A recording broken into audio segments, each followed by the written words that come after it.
The Hell in a Cell is in less than 2 weeks.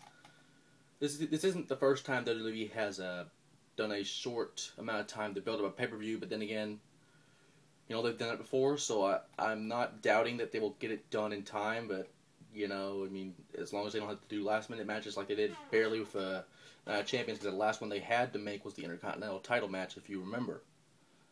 But, hopefully, there's some possibilities. We might see the first ever Divas Hell in a Cell. And I said this maybe a few years ago when they had a Divas match on there. I think it was, I don't even remember who was in it, but I was thinking there might be a Divas Hell in a Cell.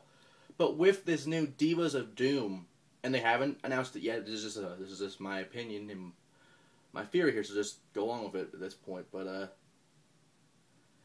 you know, it's never been done. You know, sure, we've had women's steel cage matches, but we've never had one inside Satan's structure, otherwise known as Hell in a Cell. That would be amazing, because, to be honest, in my opinion, if they were to do that, if they were to do Beth Phoenix or Natalya versus Kelly Kelly in Hell in a Cell, that bitch would get killed. I would love that, to be honest. But then again, that's my opinion, so I digress. But on to the matches that actually are booked.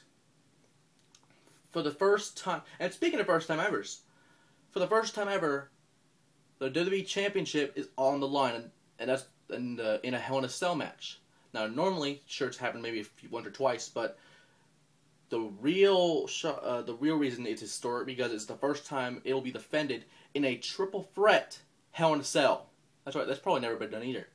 But it's CM Punk versus Alberto Del Rio versus the WWE Champion John Cena.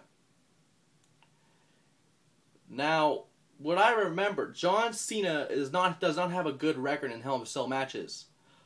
And by the fact that I want Cena to lose, which the majority of America and the entire world would, unless you're a little Jimmy, or a Cena fan, or a woman that's a Cena fan that just wants to show her boobs and shit. I don't fucking care. His boobs are probably bigger than yours, to be honest.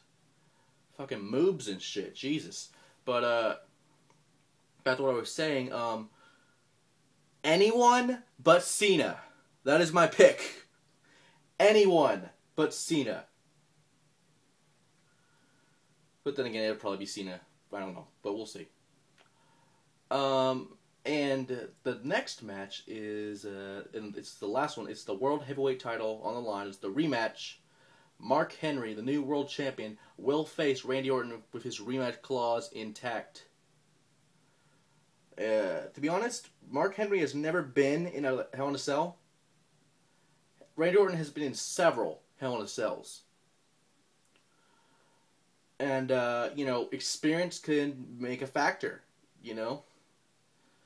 So, unfortunately, I will have to go with, you know, I really don't know. Because if you think about it, Mark Henry in a normal match by itself is pretty dangerous. Think about Mark Henry inside a Hell in a Cell.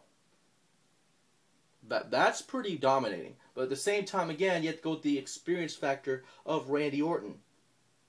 The only way to find out who will win that match, though, is watching the pay-per-view October 2nd. And by the way, I just want to say one last thing before we go. Apparently, Miz and R-Truth have been fired. Last night, they have been fired. The roster basically threw them out of the locker room and stuff. You know, I can understand R-Truth being fired and then the Miz being fired, but I actually thought it would have been somebody else. You know? But whatever. Hell in a Cell, October 2nd.